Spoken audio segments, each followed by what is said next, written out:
ஸ்ட்ராங்காக இருக்கணும். யார் ஒருத்தர் மென்டலி ஸ்ட்ராங்காக இருக்காங்களோ அவங்களோட commitment level, motivation level, inspiration level எல்லாமே வந்துட்டு அப்படின்னா இம்ப்ரூவ் ஆகும். அப்போ நம்ம என்ன பண்ணணும் அப்படின்னா, நம்மளோட கடந்த கால தோல்விகள் இல்லை நிகழ்காலத்தில் நம்ம இருக்கக்கூடிய பிரச்சனைகள் அதுக்குள்ளே இருக்கும்போதே நம்ம என்ன பண்ணணும் அப்படின்னா, நம்மளோட ஃப்யூச்சரில் நம்ம என்ன ஆக போகிறோமோ, எப்படி நல்லபடியாக வரப்போகிறோமோ அது நம்மளோட மைண்டில் வந்துட்டு அப்படின்னா இருக்கணும். சூத்திரம் என்ன தெரியுமாங்க? இப்போ அடுத்து நம்ம என்ன பண்ண போகிறோமோ அது நம்மளோட ஃப்யூச்சரை வந்துட்டு டிசைன் பண்ணோம். அப்போ இந்த இப்போ அடுத்து நம்ம என்ன பண்ணணும் அப்படின்னா, இன்கம் ப்ரொடியூஸ் பண்ணக்கூடிய வேலைகளை மட்டும், அதாவது ப்ரொடக்டிவான வேலைகளை மட்டுமே நீங்கள் பண்ணணும்.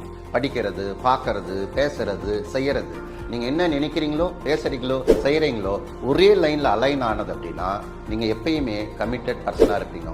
இன்னைக்கு டிமாண்ட் வந்துட்டு என்ன அப்படின்னா, யார் வந்துட்டு கமிட்டட் பீப்புளாக இருக்காங்களோ அவங்க இமயமலையோட உச்சிக்கு போய் சக்ஸஸ்ஃபுல்லாக கொடி நட்டுற மாதிரி வந்துட்டு நடலாம்.